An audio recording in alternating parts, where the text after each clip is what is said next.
எதிரிக்கு எதிரி நண்பன்ன்ற மாதிரி கடைசியாக சைனாவும் இந்தியாவும் ஒரு சமட்டொன்றில் சந்திக்கிறாங்க. ஸோ இன்றைக்கு நடக்குது இங்கே சைனாவில் எஸ்சிஓன்னு சொல்லி ஒரு ஷங்காய் கோஆப்ரேஷன் ஆர்கனைசேஷன் சொல்லி. ஸோ இது 2001 துவங்கினது. ரஷ்யா, சைனா இன்னும் ஒரு 4-5 நாடு சேர்ந்து தான் இதை துவங்கினவங்க. இந்த கிட்டல பாகிஸ்தான், இந்தியா, இப்போ கிட்டல ஈரானும் ஜாயின் ஆகிருக்கு அதுக்குள்ள. ஸோ இவங்க எல்லாம் சேர்ந்து இன்றைக்கு ஒரு மீட்டிங் ஒன்று நடக்குது எங்கே சைனாவில். ஸோ இது வந்து ஒரு பெரிய மீட்டிங்காக தான் போகுது ஈஸ்ட்டுக்கு. என்ற யூஎஸ்ன்ற எதிரியில் எல்லாமே சேர்ந்துருக்காங்க இந்த சமட்டில். ஸோ இது வந்து ஒரு பெரிய டேர்னிங் பாயிண்டாக தான் ஈஸ்ட்டுக்கு வந்து நிற்க போகுது.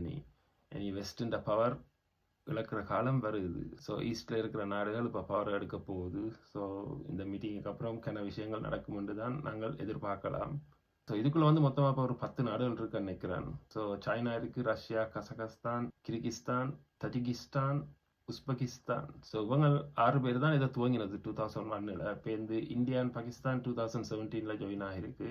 ஸோ இப்போ சைனாவும் இந்தியாவும் சந்திக்கிறது இப்போ கடைசியாக ஒரு 7-8 வருஷத்துக்கு அப்புறம் நினைக்கிறேன். கடைசியாக இந்தியாவில் வந்து சந்தித்தவங்க சைனா.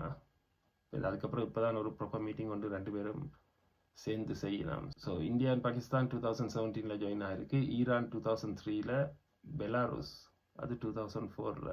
ஸோ பெலாருஸ் வந்து ஒரு ப்ரோ ரஷ்யன் நாடு உண்டு. ரஷ்யாவோட ஒர்க் பண்ணுறதுக்கான காலமாக யுக்ரைனுக்கு பக்கத்தில். ஸோ அவங்களும் ஜாயின் ஆகிருக்காங்க இதுக்குள்ள. ஸோ இவ்வளோ நாடுகளும் வெஸ்ட்டுக்கு எதிராக ஒர்க் பண்ணுறாங்க தான். ஸோ இவங்க எல்லாம் ஒன்றா சேர்ந்து ஒரு மீட்டிங் ஒன்று போடுறாங்க. கிட்டல ஒரு சம்பவங்கள் நடக்கும் போலதான் இருக்குது.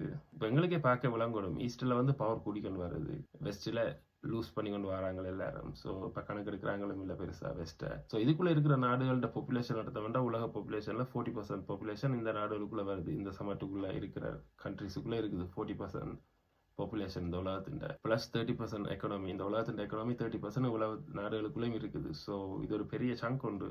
நாங்கள் பாப்புலேஷன் படி பார்த்தாலும் எக்கனாமி சரி பார்த்தாலும் இந்த இந்தியா சைனா எடுத்தாலே மெஜாரிட்டியான பாப்புலேஷன் வந்துடுது அந்த 2 நாடுகளுக்குள்ள மட்டுமே. ஸோ அதுக்கப்புறம் ரஷ்யாவும் சேர்ந்து மற்ற நாடுகளும் சேர்ந்தா 40% பாப்புலேஷன்ன்றது nearly half of the world. So அது வந்து இந்த சமட்டுக்குள்ளான் இருக்குது.